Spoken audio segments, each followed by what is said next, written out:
നടക്കാത്തതൊന്നുമില്ല, ചലിക്കാത്തതൊന്നുമില്ല, ദൈവത്തിന്റെ കരത്താലെല്ലാം നടക്കും. മാറിടാത്തതൊന്നുമില്ല, നീങ്ങിടാത്ത കാര്യമില്ല, യേശുവിന്റെ നാമത്തിൽ സർവം നടക്കും. ഉറപ്പോടെ ബലത്തോടെ കൃപയിൽ മുന്നേറി പോകാം, ശത്രുവിൻ തന്ത്രത്തെ ശക്തിയാൽ ജയിക്കാം. ഉറപ്പോടെ ബലത്തോടെ കൃപയിൽ മുന്നേറി പോകാം, ശത്രുവിൻ തന്ത്രത്തെ ശക്തിയാൽ ജയിക്കാം. നിന്നാൽ ഞാൻ പടക്കൂട്ടത്തിൻ നേരെ പാഞ്ഞു ചെല്ലും, ദൈവത്താലേതു മതിലും ചാടിക്കടക്കും. നിന്നാൽ ഞാൻ പടക്കൂട്ടത്തിൻ നേരെ പാഞ്ഞു ചെല്ലും, ദൈവത്താലേതു മതിലും ചാടിക്കടക്കും. നടക്കാത്തതൊന്നുമില്ല, ചലിക്കാത്തതൊന്നുമില്ല, ദൈവത്തിന്റെ കരത്താലെല്ലാം നടക്കും.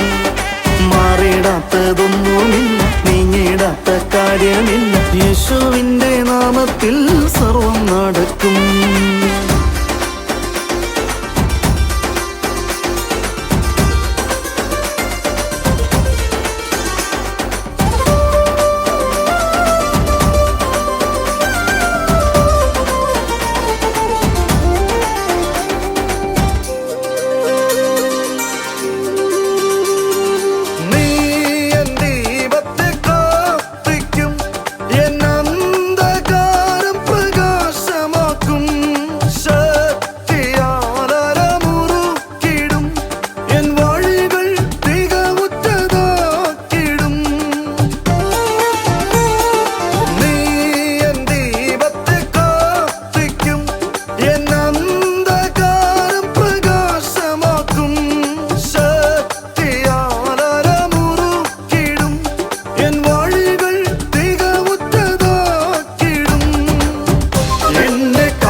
നടക്കാത്തതൊന്നുമില്ല, ചലിക്കാത്തതൊന്നുമില്ല, ദൈവത്തിന്റെ കരത്താലെല്ലാം നടക്കും.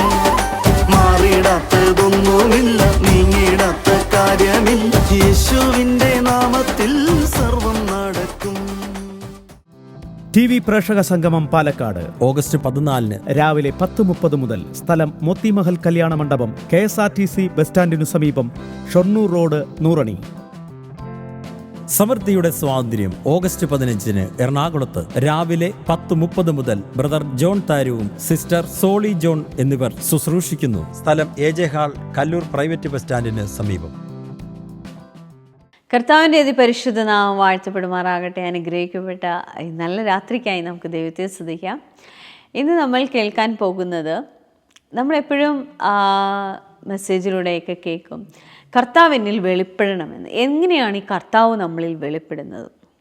ക്രിസ്തു എങ്ങനെ എന്നിൽ വെളിപ്പെടുവാനിടയാകും? നമുക്ക് എല്ലാവർക്കും ആഗ്രഹമാണ് ഞാൻ ഇല്ലാതായിട്ട് ക്രിസ്തു എന്നിലൂടെ വെളിപ്പെടണമെന്ന്. പക്ഷേ എങ്ങനെയാണ് ക്രിസ്തു എന്നിൽ വെളിപ്പെടുന്നത്? ഇന്നത്തെ മെസ്സേജ് കേൾക്കുമ്പോൾ നിങ്ങളുടെ ലൈഫിനോട് ഇത് സംസാരിക്കട്ടെ. നിങ്ങളുടെ ലൈഫിൽ ക്രിസ്തു വെളിപ്പെട്ടു നിൽക്കുന്നു എന്ന്, അല്ലെങ്കിൽ ക്രിസ്തുവിലൂടെ നിങ്ങൾ മറ്റുള്ളവരോട് സംസാരിക്കുന്നു, പെരുമാറുന്നു, നിങ്ങളുടെ ജീവിതം അങ്ങനെ ആയിത്തീർന്നു എന്ന് അനേകർ നിങ്ങളോട് പറയുന്ന വിധത്തിൽ നിങ്ങൾക്കൊരു മാറ്റമുണ്ടാകട്ടെ. നമുക്ക് മെസ്സേജിലേക്ക് പോകാം.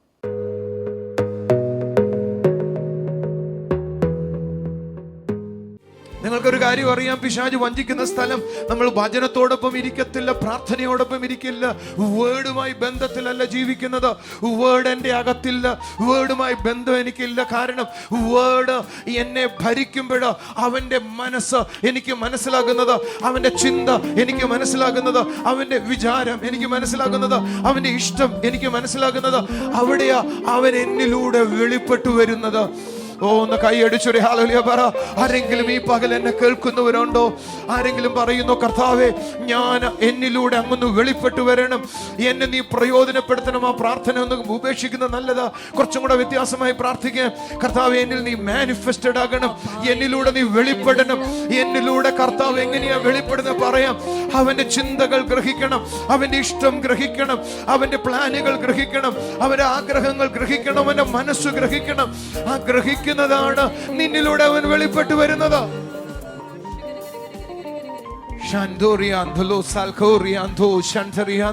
കുറച്ചും കൂടെ പറയട്ടെ തോളി. അവന്റെ ചിന്തയും എന്റെ ചിന്തയും ഒന്നാകാൻ തുടങ്ങുമ്പോ എന്റെ വാക്കുകൾ അവന്റെ വാക്കുകളായി മാറാൻ തുടങ്ങുന്നതാണ്. അവന്റെ വാക്കുകൾ എന്നിൽ വെളിപ്പെടാൻ തുടങ്ങുന്നതാണ്. നീ സിനിമ കാണുമ്പോ, ഷോർട്സ് കാണുമ്പോ ലോകത്തിന്റെ ചിന്തയും എന്റെ ചിന്തയും ബ്ലെൻഡായിട്ട് എന്റെ വാക്കുകൾ ലോകത്തിന്റെ വാക്കുകളോടൊപ്പം വെളിയിൽ വരും. എന്നാൽ നീ അറിയേണ്ടത്, അവന്റെ ചിന്തകൾ എന്റെ അകത്തേക്ക് വരാൻ തുടങ്ങുമ്പോൾ അവന്റെ ചിന്തയും എന്റെ ചിന്തയും ചേർന്ന് അത് എന്നിൽ വെളിപ്പെടുമ്പോ എന്റെ വാക്കുകൾ എന്റെ വാക്കുകളാകത്തില്ല, പകരം അവന്റെ വാക്കുകളാകാൻ തുടങ്ങും. അതാണ് യേശു നിന്നിൽ വെളിപ്പെടുക എന്ന് പറയുന്നത്. ഒന്ന് എഴുന്നേറ്റ് ഒരു കൈയടി കൊടുക്കാവോ? ഞാൻ സ്വയം ഒരു ചോദ്യം ചോദിച്ചോട്ടെ. നിന്റെ ചിന്തകളിൽ എത്രത്തോളം എൻ്റെ കർത്താവിന്റെ വേർഡ് ഉണ്ട്? നിന്റെ ചിന്തകളിൽ എത്രത്തോളം എൻ്റെ കർത്താവുണ്ട്? നിന്റെ ചിന്തകളിൽ എത്രത്തോളം എൻ്റെ കർത്താവിന്റെ ചലനമുണ്ട്? ആ ചിന്തകളിൽ എത്രത്തോളം നിന്റെ കർത്താവിന്റെ വചനമുണ്ടോ അത്രത്തോളം നീ ശക്തനായി ഈ ലോകത്തിൽ മാനിക്കപ്പെടും. അടുത്തിരിക്കുന്ന ഒരാളോട് പറയാവോ, പുറമേ ഉള്ളതിനെയാണ് നമ്മൾ ശ്രദ്ധിക്കുന്നത്. നമ്മൾ ഒരു മനുഷ്യൻ പ്രയോജനപ്പെടുന്ന, ശുശ്രൂഷകൻ പ്രയോജനപ്പെടുന്ന കണ്ടിട്ട് പറയും, കർത്താവെ അവനെ പോലെ എന്നെ ഉപയോഗിക്കണേ. അല്ലേ? ഒരു മനുഷ്യന്റെ വസ്ത്രാദികളും അദ്ദേഹത്തിന് കൊടുത്ത സമ്പത്തും നന്മകളും കാണുമ്പോ നമ്മൾ പറയും, അദ്ദേഹം പോലെ എനിക്കും തരണേ കർത്താവെ. ഞാൻ അതിനൊന്നും എതിരല്ല കേട്ടോ, അങ്ങനെയൊക്കെ പ്രാർത്ഥിക്കാം. പക്ഷേ കുറച്ചും കൂടെ ചോദിച്ചോട്ടെ, അദ്ദേഹത്തെ പോലെ ഉപയോഗിക്കണമെന്ന് പ്രാർത്ഥിക്കുമ്പോൾ നിങ്ങളുടെ ഉള്ളിൽ എവിടെ ഒരു അജ്ഞതയില്ലേ? അദ്ദേഹത്തിന്റെ വാക്കുകൾ എങ്ങനെയാ ദൈവത്തിന്റെ വാക്കുകളായത്? അദ്ദേഹത്തിന്റെ ശുശ്രൂഷ എങ്ങനെയാ ദൈവത്തിന്റെ മാനിഫെസ്റ്റേഷൻ്റെതായത്? It is so simple. അദ്ദേഹത്തിന്റെ വാക്കുകൾ അദ്ദേഹത്തിന്റെ വായിൽ നിന്ന് വെളിപ്പെടുന്നതിനേക്കാൾ മുമ്പ് ചിന്തകളിലാണ് വെളിപ്പെട്ടത്. ആ ചിന്തകൾ വചനവുമായി ബ്ലെൻഡായാൽ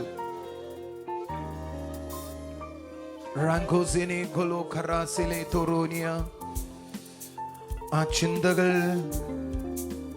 എന്റെ വായിൽ നിന്ന് പുറത്തേക്ക് വരുമ്പോ അവന്റെ വാക്കുകളായി പുറത്തു വരാൻ തുടങ്ങും. എന്റെ കൂടെ ഉണ്ടെങ്കിൽ ഹല്ലേലൂയ പറയാവോ? ശബ്ദം ഹല്ലേലൂയ പറയാവോ? ഓ, എന്നോടൊപ്പം ഒന്ന് പറയാവോ? അവന്റെ ചിന്തകൾ എന്റെ മനസ്സിനകത്ത് എന്റെ ചിന്തകളുമായി ഇഴുകിച്ചേരുമ്പോ എന്റെ ചിന്തകൾ അവന്റെ ചിന്തകളായിട്ട് എന്റെ വാക്കുകൾ അവന്റെ വാക്കുകളായി മാറുന്നതാണ് ശുശ്രൂഷ എന്ന് പറയുന്നത്.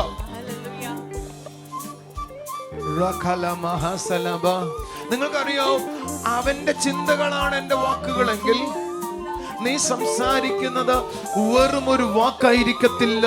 നീ സംസാരിക്കുന്നത് അവന്റെ വാക്കുകളായിരിക്കും. അവന്റെ വാക്ക് നീ സംസാരിക്കുന്നുവെങ്കിൽ അവിടെയാണ് ഇല്ലാത്തത് ഉളവാകാൻ തുടങ്ങുന്നത്, ഇല്ലാത്തത് ഉണ്ടാകാൻ തുടങ്ങുന്നത്, ഇല്ലാത്തത് വെളിപ്പെടാൻ തുടങ്ങുന്നത്. അവിടെയാണ് അത്ഭുതങ്ങൾ ഉണ്ടാകുന്നത്. കർത്താവേ, ഞാൻ അങ്ങയുടെ വചനത്തോടൊപ്പം ഇരിക്കും. ആമേൻ പറ. ഞാൻ അവന്റെ വചനത്തോടൊപ്പം ഇരിക്കും. ആ വചനം എന്റെ ചിന്തകളെ സ്വാധീനിക്കുന്നത് വരെ ഞാൻ അവനോടൊപ്പം ഇരിക്കും. പറ. ഒന്നുകൂടെ പറ. എന്റെ ചിന്തകളെ അവന്റെ ദൈവവചനം സ്വാധീനിക്കുന്നത് വരെ ഞാൻ വചനവുമായി സമയം ചെലവിടും. ഒന്നും കൂടെ കരമുയർത്തി എല്ലാവരും പറ. എന്റെ ചിന്തകളെ വചനം സ്വാധീനിക്കുന്നത് വരെ ഞാൻ വചനവുമായി ചെലവിടും. ഒരു ഹല്ലേലൂയ പറഞ്ഞേ. അങ്ങനെയാ ഇതിനെ ഞാൻ വേദപുസ്തകത്തിൽ വിളിക്കുന്നത് കേട്ടത് ഫെലോഷിപ്പ് എന്നാണ്. ഞാൻ കഴിഞ്ഞ ദിവസങ്ങളിൽ എപ്പോഴോ ഫെലോഷിപ്പിനെ കുറിച്ച് പഠിക്കുമ്പോഴേ ഇതെന്റെ ചിന്തയിൽ നിന്ന് മാറിയാ ഞാൻ പറയുന്നത്. എങ്കിലും നമുക്ക് ആ വാചകം ഒന്ന് വായിക്കാം. 2 പത്രോസിലേക്ക് ഒന്ന് വരാം. 2 പത്രോസ് അതിന്റെ 1-ാം അധ്യായം 2, 3, 4 വാക്യങ്ങൾ, 4ാമത്തെ വാചകം ഞാൻ വായിക്കാവേ. അവയാൽ നമുക്ക് വിലയേറിയതും അതിമഹത്വവുമായ വാഗ്ദത്തങ്ങൾ നൽകിയിരിക്കുന്നു. നിങ്ങൾ അടുത്ത വാചകം ശ്രദ്ധിക്കണേ. അവയാൽ നിങ്ങൾ ഈ ലോകത്തിൽ മോഹത്താലുള്ള നാശം വിട്ടൊഴിഞ്ഞു. നിങ്ങൾ ആ വാചകത്തിന് അണ്ടർലൈൻ ചെയ്യാവോ? അവയാൽ നിങ്ങൾ ലോകത്തിൽ മോഹത്താലുള്ള നാശം വിട്ടൊഴിഞ്ഞു. അപ്പൊ ലോകത്തിലെ മോഹം കൊണ്ടുവരുന്ന നാശം ഞാൻ വിട്ടൊഴിഞ്ഞു. ഏവയാൽ അതിമഹത്വമായ വാഗ്ദത്തങ്ങളാൽ. Okay, that's good. ഇനി അടുത്ത വാചകം കൂടെ ശ്രദ്ധിച്ചാടെ. ദിവ്യ സ്വഭാവത്തിന് കൂട്ടാളിയായി തീരും. ദിവ്യ സ്വഭാവം എല്ലാവരും പറഞ്ഞേ, ശബ്ദകീർത്തി പറഞ്ഞേ. ഞാൻ കഴിഞ്ഞ ദിവസം എപ്പോഴും ആ വാചകത്തിന്റെ മൂലഭാഷയിലെ വാക്ക് നോക്കുക. ദിവ്യ സ്വഭാവം അവിടെ എഴുതിയിരിക്കുന്ന കൊനോനിയ എന്നൊരു വേർഡാണ്. ആ വാക്കിന്റെ അർത്ഥം ദിവ്യ സ്വഭാവം എന്ന് മാത്രമല്ല, ഫെലോഷിപ്പ് എന്നും കൂടെ, കൂട്ടായ്മ എന്ന്. അത് ഭയങ്കരമാണല്ലോ തോളി. എന്ന് പറഞ്ഞ ഞാൻ അവന്റെ വാഗ്ദത്തങ്ങളും വിലയേറിയ വാഗ്ദത്തങ്ങളും അവന് എന്നോട് പറഞ്ഞ വാക്കുകളും അല്ലെങ്കിൽ വാഗ്ദത്തങ്ങളും ആ വാഗ്ദത്തങ്ങളോടൊപ്പം പരിശുദ്ധാത്മാവിന്റെ ശക്തിയും ഞാൻ അനുഭവിക്കാൻ തുടങ്ങുമ്പോൾ, എൻ്റെ കൂടെ ഉണ്ടോ, ഞാൻ അവന്റെ ഫെലോഷിപ്പിലേക്ക് വരുമെന്നാ പറയുന്നേ. കുറച്ചും കൂടെ നന്നായി പറഞ്ഞ, ഞാനും അവനും തമ്മിൽ ആഴമേറിയൊരു കൂട്ടായ്മ ഉണ്ടാകുമെന്ന്. അതിന്റെ റിഫ്ലക്ഷനാണ് എന്റെ സ്വഭാവം എന്ന്. ഇതൊരു ഭയങ്കര കാര്യമോ? സോളി, ഞാൻ നിന്നെ വിവാഹം കഴിച്ചിട്ട് 20 കൊല്ലമായി അല്ലേ? സത്യത്തിൽ നിന്റെ പല സ്വഭാവം ഇപ്പൊ എനിക്കുണ്ട്. ഒരു കൊച്ചു ഉദാഹരണം പറയാം. എനിക്ക് ഉറങ്ങുമ്പോൾ പുതപ്പിടുന്നത് ഭയങ്കര ദേഷ്യമായിരുന്നു. ഇപ്പൊ ഞാൻ വീട്ടിൽ നിന്ന് പോയ ഏത് രാജ്യത്ത് വന്നാലും പുതച്ചിട്ടേ ഞാൻ ഉറങ്ങത്തുള്ളൂ. കാരണം പുതച്ച എനിക്കൊരു കംഫർട്ട് പോലെ ആയി പോകും. പുതച്ച എനിക്ക് വേർക്കുകയൊക്കെ ചെയ്യും. എനിക്ക് ചൂട് ഇഷ്ടമല്ല, വേർക്കുന്ന ഇഷ്ടമല്ല. എവിടുന്നോ കയറി കൂടിയതാ. എന്റെ കൂടെ ഉണ്ടോ? ഒരു ഹല്ലേലൂയ പറയാമോ? എന്റെ പല സ്വഭാവങ്ങൾ സോളിക്കുള്ളിലും കയറി കൂടിയിട്ടുണ്ട്. കാരണം കൂട്ടായ്മ പരസ്പരം പങ്കുവെക്കത്തക്ക വിധത്തിൽ നേച്ചറുകളെ മാറ്റും. എന്നെ ക്ലോസ് അസോസിയേറ്റ് ചെയ്യുന്ന ആളുകളിൽ ചില നല്ല ഗുണങ്ങൾ ഉണ്ടാകും. കാരണം എന്റെ ക്യാരക്ടർ ആ വ്യക്തിയിലേക്ക് പകരപ്പെടും. എന്റെ കൂടെ ഉണ്ടെങ്കിൽ ഹല്ലേലൂയ പറയാമോ? ദൈവജനം പറയുവോ, അവിടെ കുറച്ച് വലിയ കാര്യമോ, തന്റെ മഹത്വത്താലും വീര്യത്താലും വിളിച്ചവന്റെ പരിജ്ഞാനത്താലും അവന്റെ ദിവ്യശക്തി ജീവനും ഭക്തിക്കും വേണ്ടത് മുഴുവൻ ദാനം ചെയ്തിരിക്കുന്നുവല്ലോ. അവയാൽ നമുക്ക് വിലയേറിയതും അതിമഹത്വമായ വാഗ്ദത്തങ്ങൾ നൽകിയിരിക്കുന്നു. നിങ്ങളെ തൊട്ടു മുകളിലേക്കെല്ലാം വായിച്ചാൽ പരിജ്ഞാനമാണ് പ്രധാന വിഷയങ്ങളിലൊന്ന്. ദൈവത്തിന്റെ അറിവ്. ആ അറിവ് ലഭിക്കുന്നത് വേർഡിൽ നിന്ന്. ആ വേർഡാണ് എൻ്റെ ഉള്ളിലേക്ക് അറിവ്. കർത്താവുമായുള്ള ബന്ധം അല്ല, അവനെ അറിയാനുള്ള അനുഭവം, പിതാവാം ദൈവത്തെക്കുറിച്ച് അറിയാനുള്ള അനുഭവം, പുത്രനെ കുറിച്ചുള്ള അറിവ്, അത് എൻ്റെ കൂട്ടായ്മയിലേക്ക് എന്നെ നടത്തും. ആ കൂട്ടായ്മ എൻ്റെ എൻ്റെ എൻ്റെ എൻ്റെ നേച്ചറിനെ മാറ്റിക്കളയുമെന്ന്. എന്റെ കൂടെ ഉണ്ടെങ്കിൽ ഹല്ലേലൂയ പറയാവോ? കുറച്ചും കൂടെ നന്നായി പറഞ്ഞാൽ, അവന്റെ വചനവും അവന്റെ ചിന്തയും അവന്റെ വാക്കുകളും എൻ്റെ മനസ്സിനെ സ്വാധീനിക്കാൻ തുടങ്ങുമ്പോൾ ഞാൻ രൂപാന്തരപ്പെടാൻ തുടങ്ങും. ആരെ പോലെയാ? അവനെ പോലെ രൂപാന്തരപ്പെടാൻ തുടങ്ങും. ഒന്ന് കൈകളടിച്ചൊരു ഹല്ലേലൂയ പറ. കുറച്ചും കൂടെ ഉള്ളിലേക്ക് ഞാൻ പോട്ടെ. ഒന്ന് കൈ അടിച്ചൊരു നല്ല ആമേൻ പറയാവോ? 1-2 കൊരിന്ത്യരിലേക്ക് വരാവോ? നിങ്ങൾക്ക് 3-ാം അധ്യായം എടുക്കാവോ? അതിന്റെ 18-ാമത്തെ വാചകം വായിക്കാവോ? എന്നാൽ മൂടുപടം നീങ്ങിയ മുഖത്ത് കർത്താവിന്റെ തേജസ് കണ്ണാടി പോലെ പ്രതിബിംബിക്കുന്നവരായി നാം എല്ലാവരും ആത്മാവാകുന്ന കർത്താവിന്റെ ദാനമായി തേജസ്സിന്മേൽ തേജസ് പ്രാപിച്ച് അതേ രൂപമായി, അതേ പ്രതിരൂപമായി രൂപാന്തരപ്പെടുന്നു. നിങ്ങൾ എന്നെ ശ്രദ്ധിച്ചേ. ഞാനൊരു കണ്ണാടി വെച്ചാൽ ആ കണ്ണാടിയിൽ ഞാൻ നോക്കിയാൽ ഞാൻ എൻ്റെ മുഖമാ കാണുന്നേ. ഒരു നല്ല ഹല്ലേലൂയ പറയാവോ? എന്താ ഈ പ്രതിബിംബിക്കുന്നത്? കർത്താവാകുന്നതിന്റെ കാരണം ഞാനല്ല പ്രതിബിംബിക്കുക, പകരം കർത്താവ് പ്രതിബിംബിക്കുക. ഞാൻ ആ വാചകം ഇങ്ങനെ ധ്യാനിക്കാൻ തുടങ്ങിയേ. നിങ്ങളുടെ കൂടെ ഉണ്ടോ? ഒരു ഹല്ലേലൂയ പറയാവോ? ഇത് പൗലോസ് പറയണേക്കാൾ മുമ്പ് ഒരു കഥ തന്നെ പൗലോസ് പറഞ്ഞു. എന്താ പൗലോസ് പറഞ്ഞ കഥ എന്നറിയോ? അതിന്റെ 13-ാമത്തെ വാക്യം മുതൽ വായിച്ചാൽ അറിയാം. ഒരിക്കൽ യേശു അല്ലെങ്കിൽ ദൈവം മോശയെ പർവ്വതത്തിന്റെ മുകളിലേക്ക് കൊണ്ടുപോയി. ഇനി ശ്രദ്ധിക്കണേ, 2 കൽപ്പലകകളിൽ അവന്റെ കൽപ്പനകൾ പങ്കുവച്ചു. കുറച്ചും കൂടെ നന്നായി പറഞ്ഞ മോശ, ഭയങ്കരമാട്ടോ, മോശ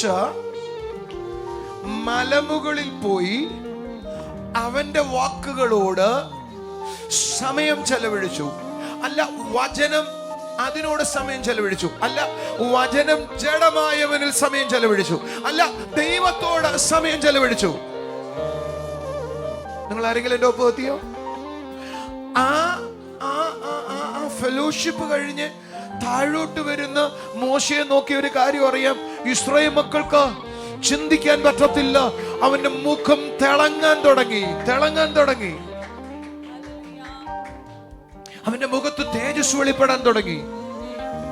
എന്റെ കൂടെ എത്തിയെങ്കിലും ഹല്ലേലൂയ പറ. എന്നാൽ നിങ്ങൾക്കൊരു കാര്യം അറിയോ? അന്ന് ഇസ്രായേൽ മക്കൾ കാണത്തക്ക വിധത്തിൽ മോശയുടെ മുഖം തിളക്കിയ ആ ഫെലോഷിപ്പ്, ആ വേർഡ് അവർക്ക് പുറത്താണ് ലഭിച്ചിരുന്നതെങ്കിൽ, ഇന്ന് ആ ഫെലോഷിപ്പ്, ആ വേർഡ് ഇന്ന് എന്റെ അകത്ത് ലഭിച്ചത് കൊണ്ട് എന്റെ തേജസ്സിന് വ്യത്യാസം വന്നെന്ന്.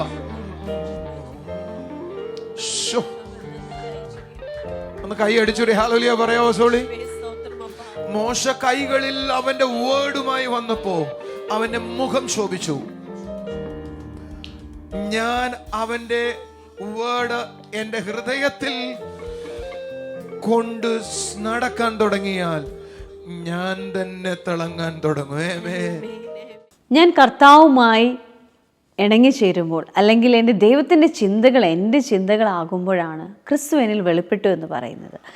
ദൈവവചനത്തോടൊപ്പം ഞാൻ ഇരിക്കുമ്പോൾ, ഞാൻ ഏതിനോടൊപ്പമാണോ സമയം ചെലവഴിക്കുന്നത് അതെന്നിൽ വെളിപ്പെടുവാനിടയാകും.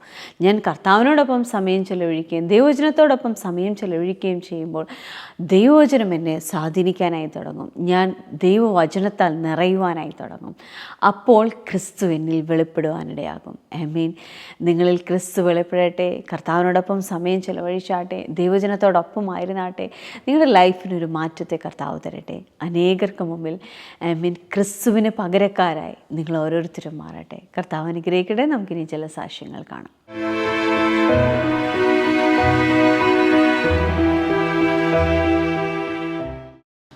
ഈ മോളുടെ പേര് ജയലക്ഷ്മി എന്ന ചേർത്തലയിൽ നിന്നാണ് കടന്നു വരുന്നത്. ഈ മകൾ നമ്മളോട് പറയുന്നത് 2019 നഴ്സിംഗ് പാസ്സായി, OET ILTC എക്സാമുകൾ പ്രിപ്പയർ ചെയ്തു, എന്നാൽ പാസ്സായില്ല. ബ്രദറിനെ വിളിച്ച് പ്രാർത്ഥിച്ചതിൻ്റെ ഫലമായി 2023 നവംബറിൽ എക്സാം പാസ്സായി എന്ന മോൾ സാക്ഷ്യപ്പെടുത്തുന്നത്. പാസ്സായ ശേഷം UK പോകാൻ ഒരുങ്ങിയപ്പോൾ അവിടെ ഇൻ്റർവ്യൂ നിർത്തിവെച്ചു താൽക്കാലികമായി. എന്നാൽ കഴിഞ്ഞ മിറാക്കിൾ സൺഡേയിൽ അറ്റൻഡ് ചെയ്തു. ബ്രദറോട് പ്രാർത്ഥിച്ചതിൻ്റെ ഫലമായി UK ഇൻ്റർവ്യൂ അറ്റൻഡ് ചെയ്തു. ഇപ്പോൾ വിസ പ്രോസസ്സിംഗ് നടക്കുകയാണ്. അവൾ എത്രയും പെട്ടെന്ന് കഴിഞ്ഞ മിറാക്കിൾ സൺഡേ അസാധാരണമായിരുന്നു. എന്തൊക്കെയോ സംഭവിച്ചിട്ടുണ്ട്. ഇന്ന് ഞാൻ വിശ്വസിക്കും, ഇന്ന് അതിനേക്കാൾ വലിയ കാര്യങ്ങൾ ദൈവം ചെയ്യാൻ പോവാ. വലിയ കാര്യങ്ങൾ യേശു വലിയ കാര്യങ്ങളെ ചെയ്യുന്നു. നമ്മള് UK ചെന്നിട്ട് UK നമുക്കൊരു മീറ്റിംഗ് ഉണ്ട്, അതിനകത്ത് ജോയിൻ ചെയ്യണം. കർത്താവ് അനുഗ്രഹിക്കട്ടെ, നന്മയാൽ നിറയ്ക്കട്ടെ. മോളുടെ തോള് ഞാൻ പ്രാർത്ഥിക്കുമ്പോഴേ ഇടയ്ക്കിടയ്ക്ക് നിന്റെ തോളിലൊരു നീർക്കെട്ട് വരും. ഉണ്ട്, ശരിയാ? ഇന്ന് മോളുടെ ആ തോളിൽ വരുന്ന നീർക്കെട്ട് മാറും. നിനക്ക് കുറച്ച് ഫാമിലി റിലേറ്റഡ് ആയ കുറച്ച് വിഷമമുള്ള ചില കാര്യങ്ങളുണ്ട്. അതിപ്പോൾ എല്ലാ കാര്യവും പറയാൻ പറ്റത്തില്ല. പക്ഷേ യേശു കർത്താവ് നിന്നോട് ഇതൊരു വാക്ക് പറയുക. ഇത് ഏപ്രിലാണ്, മെയ്, ജൂൺ, ജൂലൈ, ഓഗസ്റ്റിന് മുമ്പ് 3 പ്രധാന കാര്യങ്ങൾ സെറ്റിൽ ആവും. സൂപ്പർ നാച്ചുറൽ ആയി ദൈവം ചില വഴികളെ തുറക്കുക. നീ ആരോഗ്യക്കുറവെന്നുള്ള കൊച്ചല്ല. നിനക്ക് ഒത്തിരി സ്ട്രെയിൻ ചെയ്താൽ നിനക്കൊരു വല്ലാത്ത പ്രയാസമുണ്ട്. ഒത്തിരി സ്ട്രെയിൻ ചെയ്താൽ നിനക്ക് കാല് മരവിക്കും. അതുപോലെ നിനക്ക് തല കറങ്ങുന്ന പോലെ ഒരു ഫീലിംഗ് വരും. അപ്പൊ അതിന്റെ കാരണം നീ പരിശോധിച്ചപ്പോൾ നിനക്ക് മനസ്സിലായി, പ്രഷർ താഴോട്ട് പോവുക. എന്നാൽ ഇന്ന് നിന്നോട് ദൂത് പറയുന്നത്, നിന്റെ ആ പ്രഷർ നോർമലായി, നിന്റെ കാല് മരവിക്കുന്ന പ്രയാസം മാറി. ഈ കാണുന്ന മെച്ചമൊന്നുമില്ല നിന്റെ വീട്ടിലെ. സത്യത്തിൽ നിനക്ക് നല്ല ഡ്രസ്സ് മേടിക്കാൻ പോലും പറ്റാത്തൊരു കാലഘട്ടം ഉണ്ടായിരുന്നു നിനക്ക്. എന്നാൽ കർത്താവ് നിനക്ക് അതിമനോഹരമായ ചില നന്മകളെ തുറക്കുക. നമ്മൾ കെട്ടിപ്പിടിച്ചൊരു ഉമ്മ കൊടുത്തിട്ടേ. ഇതിലുള്ള അവസ്ഥകൾ മാറുന്നതിനൊന്ന് കൈയടിച്ച് കർത്താവിന് നല്ല ആമേൻ പറഞ്ഞു. നിനക്ക് നല്ല ഭംഗിയുള്ള 2 കണ്ണ്, പക്ഷെ ഒരു കണ്ണിനോട് വാദിക്കുന്ന ചില കാര്യങ്ങളുണ്ട് നിന്റെ പുറകില്. ഇടത്തെ കണ്ണിനോട് അത് ഒരു ടൈപ്പ് ഓഫ് അലർജിയിൽ നിന്നുണ്ടായിട്ടുള്ളതാ. എന്നാൽ ഇന്ന് നിന്റെ കണ്ണ് സൗഖ്യമാകും. നിങ്ങളെന്താ കൈയടിക്കാത്ത ഒരു ആമേൻ പറയാത്ത? ഈശോരെ സൗഖ്യമാക്കുക. ഇത് ഞാൻ പറയുമ്പോൾ ചിലര് അവിടെ ഇരുന്നോട് പറയും അതെനിക്കും കൂടെ ഉള്ളതാണ്. അവർക്ക് ഞാൻ പ്രാർത്ഥിക്കുന്നു വേണ്ട, അവർക്കും ഉണ്ടാവുക. ആമേൻ. ഒന്ന് കൈയടിച്ച് കർത്താവിനെ സ്തുതിച്ചേ, യേശുവേ എന്ന് വിളിച്ചേ. ഇവിടെ നോസിനകത്ത് ചില അസ്വസ്ഥതകൾ ഉണ്ടാക്കുന്ന ഒരു ടൈപ്പ് ഓഫ് അലർജി ഉണ്ട്. അത് ചില സമയത്ത് നിനക്ക് വീസിങ് ഉണ്ടാക്കും. അത് എന്നാൽ എല്ലായ്പ്പോഴും അതില്ല. നീ ചിന്തിക്കുന്നുണ്ട് ഇനി തണുപ്പത്തങ്ങാനും പോയ ഇനി വീസിങ് കൂടിയിട്ട് ഞാൻ ഇവളുടെ ഉള്ളിൽ മുഴുവൻ നെഗറ്റീവേ വരത്തുള്ളൂ, ഇവളുടെ ജീവിതത്തിൽ മുഴുവൻ നെഗറ്റീവ് കാര്യങ്ങളെ നടന്നിട്ടുള്ളൂ. അങ്ങനെയല്ലേ മോളെ? അത് ഇപ്പോഴേ ചിന്തിച്ചു തുടങ്ങി. UK പോയ അവിടെ തണുപ്പാണ്, ആ തണുപ്പ് അടിച്ചാൽ എനിക്ക് വീസിങ് ആകുമോ, എന്നെ നോക്കാൻ പോലും അവരാരും ഇല്ലല്ലോ യേശുവേ. ഞാൻ നിന്നോടൊരു കാര്യം ഡിക്ലെയർ ചെയ്യട്ടെ. ഇന്ന് നിന്റെ വീസിങ് തീരുവോ?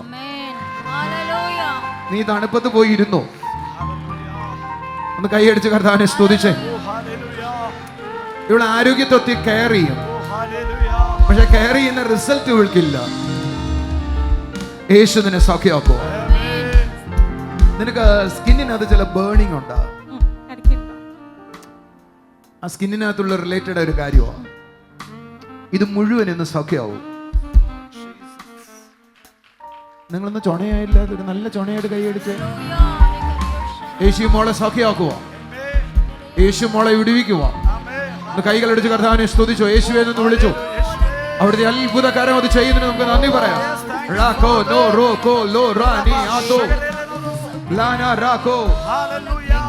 ഇവിടെ പറയിൽ നിന്നേ കർത്താവ് ഞങ്ങളുടെ ശക്തി മോളുടെ മേലെ വ്യാപരിക്കട്ടെ. കല്യാണം അവിടെ ചെന്നിട്ട് ജോലി ചെയ്തിട്ട് തിരിച്ചു വന്നിട്ട് മതി.